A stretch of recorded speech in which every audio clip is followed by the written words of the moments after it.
toujours fidèle.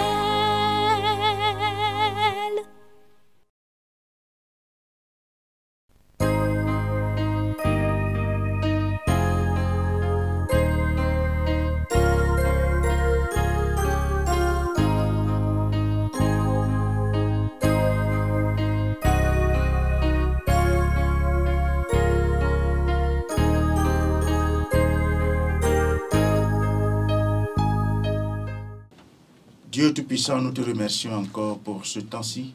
Merci pour ta grâce, merci pour ton soutien, merci pour tout ce que tu fais dans la vie de chacun de nous. Nous prions que ce moment soit un temps spécial que nous passons à tes pieds et que tu nous bénisses en retour.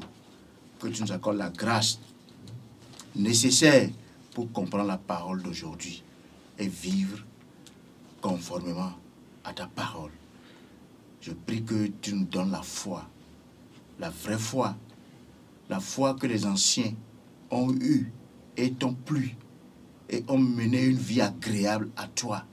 Seigneur, accorde à chacun de nous cette foi selon la Bible et que ta grâce abonde dans la vie de chacun de nous. Bénis ces instants, Seigneur. Au nom de Jésus, nous avons prié. Amen. Je vous salue dans le nom de notre Seigneur Jésus-Christ. Et voilà, nous sommes encore là.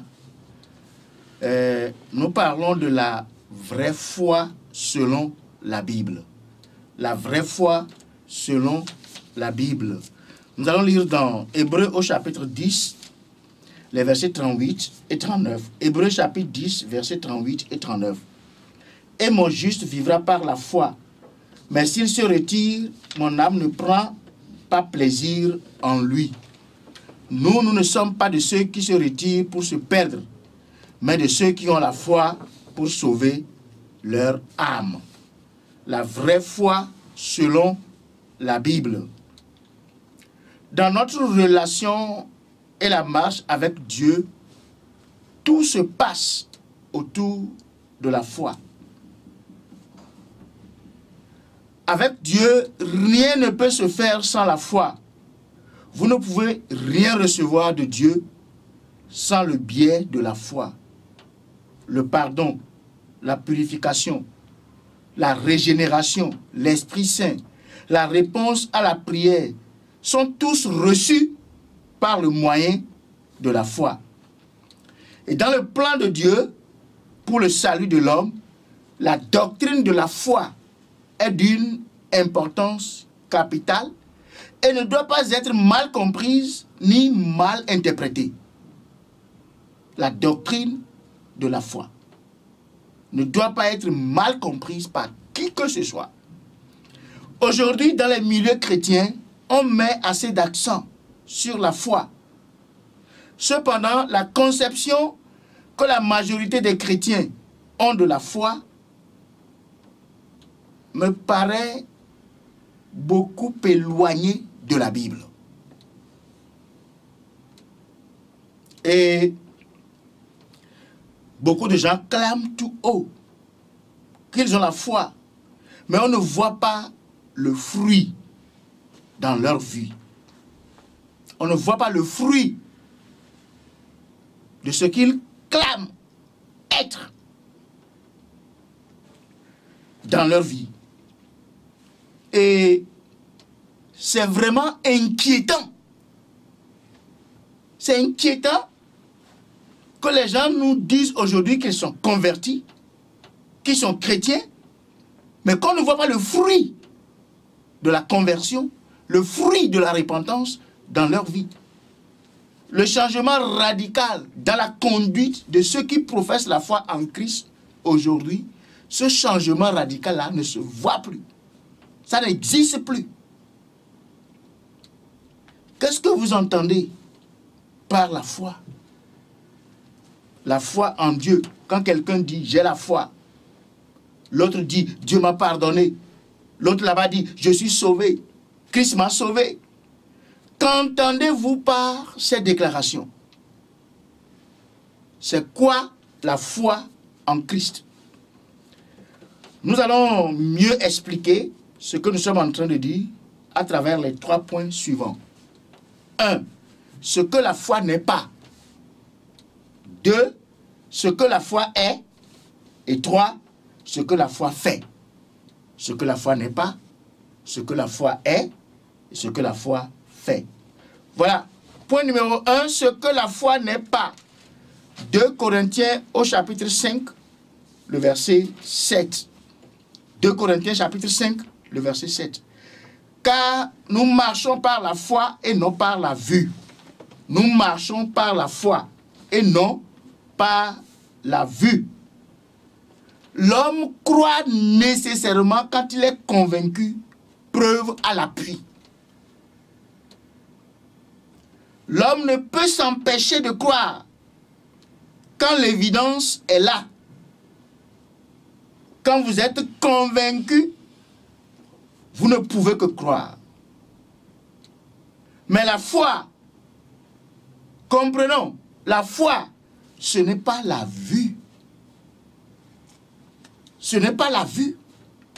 Ce n'est ni le sentiment, ni l'imagination, ni l'illusion, ni les frissons émotionnels.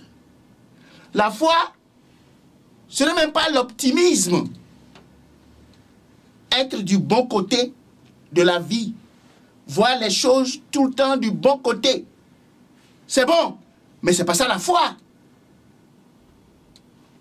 La foi n'est ni la raison. La foi n'est pas de la présomption. La foi qui est détachée de la vérité n'est pas la foi.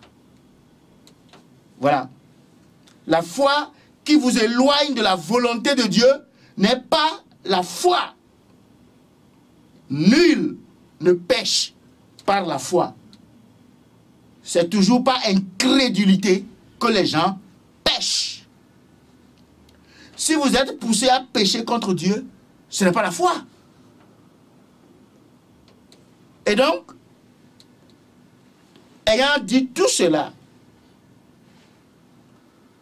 nous allons voir maintenant ce que la foi est. On a compris, la foi, ce n'est pas de l'illusion, ce n'est ni la raison humaine, ni la présomption, ce n'est pas les frissons émotionnels, ce n'est pas du sentiment, ni l'imagination humaine.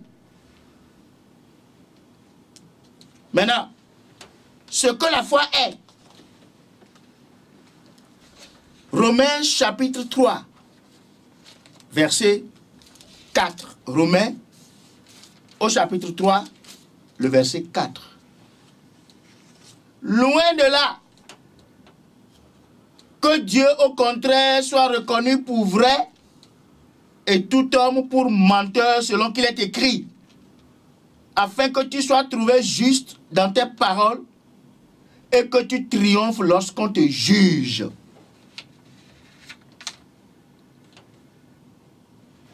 Et je voudrais qu'on relise ce passage, mais à partir du verset 3. À partir du verset 3, et on complète avec le verset 4. Et quoi? Si quelques-uns n'ont pas cru, leur incrédulité anéantira-t-elle la fidélité de Dieu? Loin de là. Que Dieu, au contraire, soit reconnu pour vrai, et que tout homme pour menteur, selon qu'il est écrit, afin que tu sois trouvé juste dans tes paroles, et que tu triomphes lorsqu'on te juge. Vous savez, si vous décidez d'entrer en jugement contre Dieu, vous ne sortirez jamais vainqueur.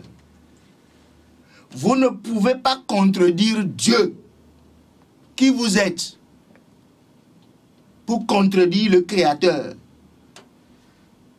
Vous savez, la raison de l'homme est finie et ne tient pas devant la parole de Dieu. La question est celle-ci. Quelle vérité l'homme peut-il opposer à la vérité divine? Tu as été à l'école. Tu es un grand philosophe.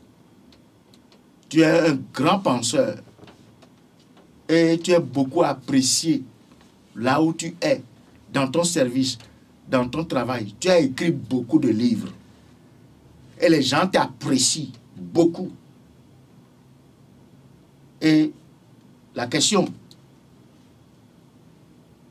à laquelle tu dois répondre maintenant, quelle vérité pourras-tu opposer à la vérité divine dans tout ce que tu as écrit, dans tout ce que tu as appris, dans tout ce que tu enseignes, dans tout ce que tu connais, dans tout le savoir que tu as acquis? Quelle vérité l'homme peut-il opposer à la vérité divine? C'est ça la grande question. La vraie foi repose sur le caractère de Dieu et ne cherche pas d'autre évidence à part la promesse du Dieu qui ne ment point.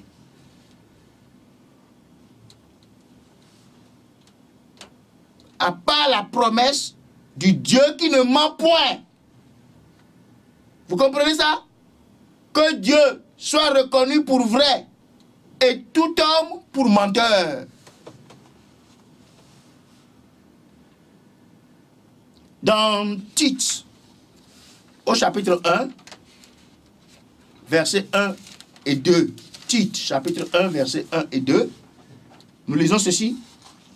Paul, serviteur de Dieu et apôtre de Jésus-Christ, pour la foi des élus de Dieu et la connaissance de la vérité qui est selon la piété, lesquels reposent sur l'espérance de la vie éternelle promise dès les plus anciens temps par le Dieu qui ne ment point. Le Dieu qui ne ment point. Voilà. Que Dieu soit reconnu pour vrai et tout homme pour menteur. Vous savez, la foi fait confiance à Dieu. Pour le croyant, il suffit que Dieu parle. Même si cela semble contredire nos cinq sens et la logique humaine, le croyant continue de croire.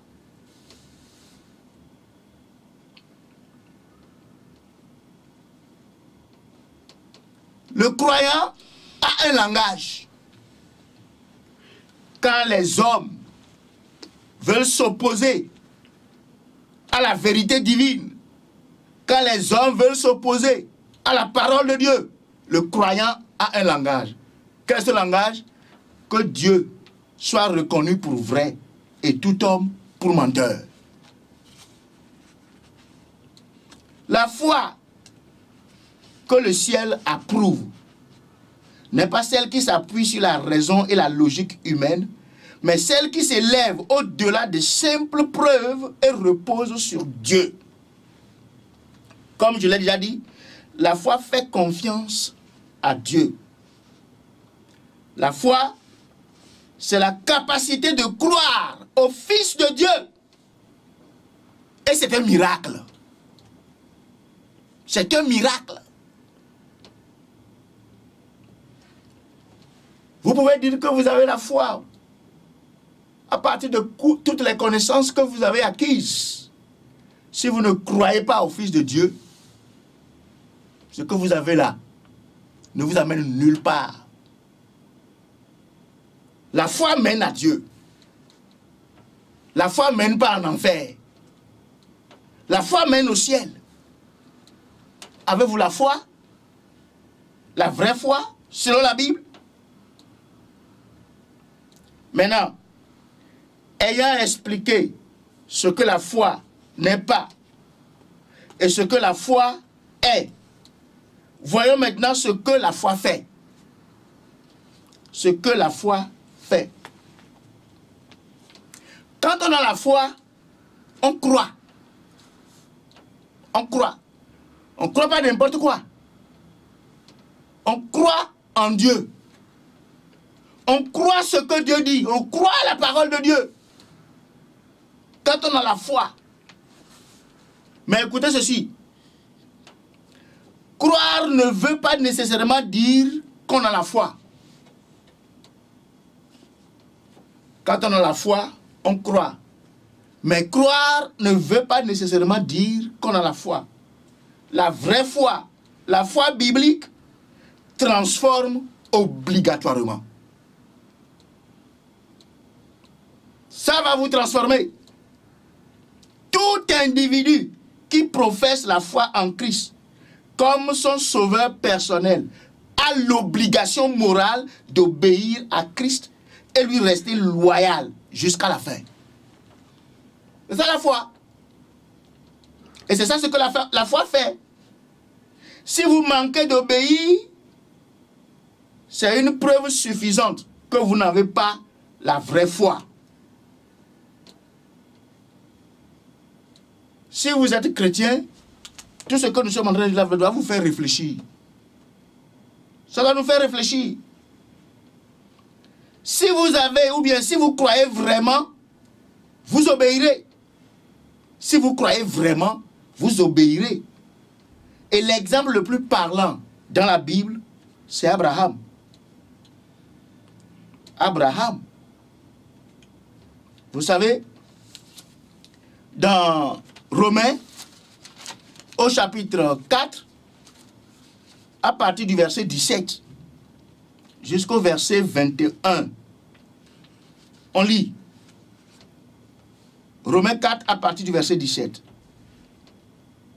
Selon qu'il est écrit, je t'ai établi père d'un grand nombre de nations. Il est notre Père devant celui auquel il a cru.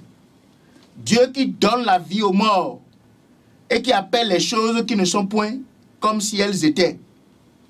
Espérant contre toute espérance, il crut en sorte qu'il devint père d'un grand nombre de nations, selon ce qui lui avait été dit, telle sera ta postérité.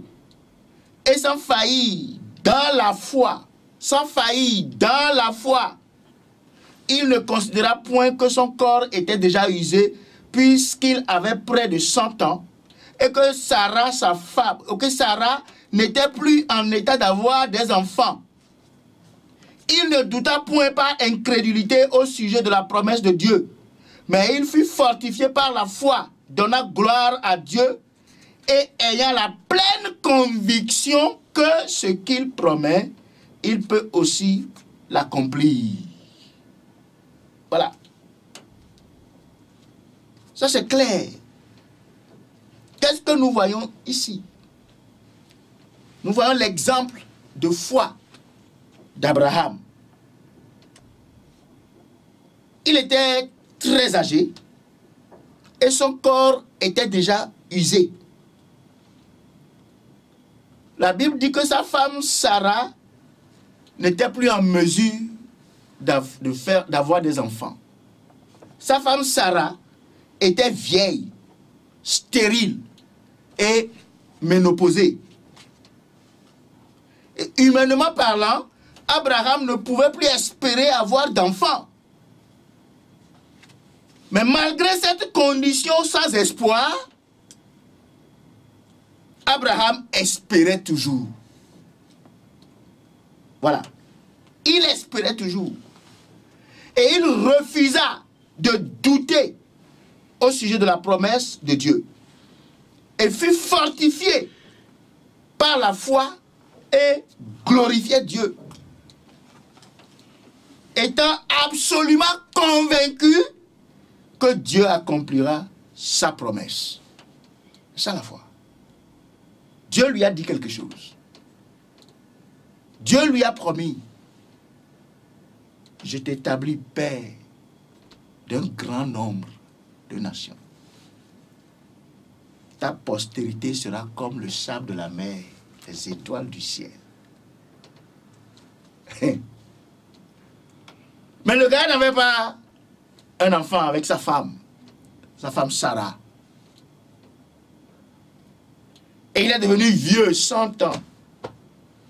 Sarah, 90 ans. Et le gars espérait toujours. C'est ce que la Bible appelle espérant contre toute espérance. Voilà. C'est un homme de foi. Abraham. Regardez Moïse. Un autre exemple. Regardez dans Hébreux au chapitre 11, à partir du verset 24. Hébreux 11, à partir du verset 24. C'est par la foi que Moïse, devenu grand, refusa d'être appelé fils de la fille de Pharaon, aimant mieux être maltraité avec le peuple de Dieu que d'avoir pour un temps la jouissance du péché, regardant l'opprobre de Christ comme une richesse plus grande que les trésors de l'Égypte, car il avait les yeux fixés sur la rémunération. C'est par la foi qu'il quitta l'Égypte, sans être effrayé de la colère du roi, car il se montra ferme, comme voyant celui qui est invisible. Alléluia. Voilà la foi. Moïse, il a refusé la jouissance temporaire des avantages du péché, regardant l'opprobre de Christ comme une richesse plus précieuse que les trésors de l'Égypte. Il brava la colère du roi et quitta l'Égypte par l'obéissance de la foi. C'est ce que nous sommes en train de dire. La foi vous donne d'obéir. Et la vraie foi vous aide à regarder aux valeurs éternelles du royaume de Dieu, au-delà de la richesse et des avantages temporaires de ce monde. C'est ce que la foi fait. Et dans Hébreux chapitre 10, nous voyons comment la Bible, la parole de Dieu nous encourage à persévérer. La foi vous donne de persévérer. La foi vous donne de persévérer. Ce que la foi fait. Hébreux chapitre 10, versets 35 à 39. Il a dit, n'abandonnez donc pas votre assurance à laquelle est attachée une grande rémunération, car vous avez besoin de persévérance afin qu'après avoir accompli la volonté de Dieu, vous obteniez ce qui vous est promis. Encore un peu de temps, celui qui doit venir viendra et il ne tardera pas. Et mon juste vivra par la foi. Mais s'il se retire, mon âme ne prend pas plaisir en lui. Nous ne sommes pas de ceux qui se retirent pour se perdre, mais de ceux qui ont la foi pour sauver leur âme.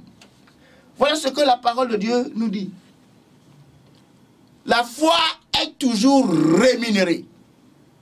Et ça, c'est clair. Et la grande rémunération de la foi, c'est, écoutez bien, ce qui nous attend. Tout ce que nous recevons par la foi ici sur terre est insignifiant. Insignifiant. La grande rémunération de la foi, c'est à venir. C'est futur. L'espérance du royaume. Et ça, c'est très important. Et donc, face aux difficultés, face à la souffrance, face à l'adversité, la foi fait toujours confiance à Dieu, persévère dans la volonté de Dieu et avance vers le but final, vers le but céleste. C'est ça la foi. Et avant de prier, dans Colossiens chapitre 3, versets 1 à 4, il a dit, si donc vous êtes ressuscités avec Christ, cherchez les choses d'en haut, où Christ est assis à la droite de Dieu. Affectionnez-vous aux choses d'en haut et non à celles qui sont sur la terre. Car vous êtes morts et votre vie est cachée en Christ, en Dieu. Avec Christ en Dieu. Quand Christ, votre vie paraîtra, alors vous paraîtrez aussi avec lui dans la gloire. La foi vous aide à rechercher la gloire à venir. La foi nous aide à poursuivre la gloire à venir. La foi nous détache. Écoutez, la foi nous connecte avec Christ au ciel. La foi nous connecte avec les valeurs du ciel. Recherchez. Voilà, cherchez les choses d'en haut, où Christ est assis à la droite de Dieu. Affectionnez-vous aux choses d'en haut et non à celles qui sont sur la terre. La foi vous permet, voyez, de vous envoler comme un aigle qui plane toujours dans les lieux célestes. Voilà la foi. Les petites choses que nous venons prendre sur la terre ici, ça c'est juste ici pour la terre. Mais ce qui nous attend, c'est au ciel. Christ nous attend là-bas. C'est ça la foi. Et je vais vous dire ceci, avant qu'on ne finisse. Vous savez, beaucoup de gens disent qu'ils sont chrétiens, qu'ils se sont repentis, mais, comme je l'ai dit au départ, ça n'a rien donné. On ne voit rien. Je vais vous dire ceci. La repentance ne s'arrête pas au jour où tu t'es repenti de tes péchés. La repentance n'est pas seulement l'abandon du péché, mais aussi la détermination de faire la volonté de Dieu. La détermination d'avancer, de poursuivre et de marcher avec Dieu. Et je m'avais dit ceci, même si aujourd'hui, chacun le dit, aujourd'hui c'est le temps de la démocratie, chacun réclame ses droits. Tu vas entendre celui-ci dire c'est mon droit, celui-ci c'est mon droit, il va dire c'est mon droit, donne-moi mon droit, donne-moi mon droit. Et c'est sur ça que je vais terminer. Même si nous avons le droit de vivre, comprenez? Même si nous avons le droit de vivre, il ne faut pas surtout ignorer que la vie sur terre n'est pas un droit. Je répète, même si nous avons le droit de vivre, il ne faut pas surtout ignorer que la vie sur terre n'est pas un droit, mais plutôt un don de Dieu. Un don de Dieu. Et la question est celle-ci, que faites-vous du don de vie que Dieu vous a accordé? Vous le gérez comment? Comment vous gérez votre vie? Avez-vous foi en Dieu? Celui qui vous a permis d'être sur terre, avez-vous foi en lui? Avez-vous la foi? Avez-vous la foi biblique? Si la foi ne vous transforme pas, c'est que vous n'êtes pas sauvé par la foi. La Bible dit que nous sommes sauvés par la foi et non pas les œuvres. Mais si cette foi qui nous sauve ne nous transforme pas, c'est que cette foi, nous ne sommes pas sauvés par la foi. La foi ne nous a pas sauvés. Et pour terminer, je vais inviter chacun à vérifier. Il ne faut pas qu'on se trompe et qu'on soit surpris à la fin.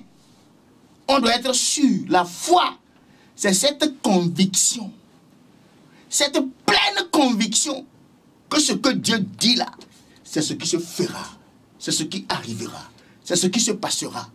Et on tient ferme. La foi, la ferme assurance.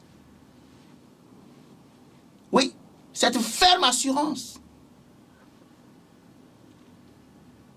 Des choses qu'on espère et une démonstration de celles qu'on ne voit pas. On ne voit pas encore Jésus. Mais on le poursuit. On continue. On ne voit pas encore ce que nous serons à la fin. Mais nous avançons. Rien ne peut nous détourner. Rien ne peut nous détourner. Quelles que soient les difficultés ici-bas, on avance. Jésus nous attend là-haut. Que le Seigneur nous aide et nous accorde sa grâce pour que nous puissions comprendre la vraie foi selon la Bible et que nous ne continuions pas à nous amuser disant qu'on a la foi alors que c'est autre chose que vous avez. On a besoin de la vraie foi biblique et produire les fruits en conséquence et nous attendre à la promesse finale. On sera au ciel avec le Seigneur. Jésus revient bientôt. Que chacun soit prêt. Que le Seigneur vous bénisse et que vous accorde la grâce. Je vais demander aux uns et aux autres de s'agenouiller là où vous êtes ou de vous lever là où vous êtes et de prier le Seigneur et de demander au Seigneur de vous donner, de vous accorder cette foi vraie, cette foi biblique pour continuer la marche avec le Seigneur. Que Dieu vous bénisse. À la prochaine.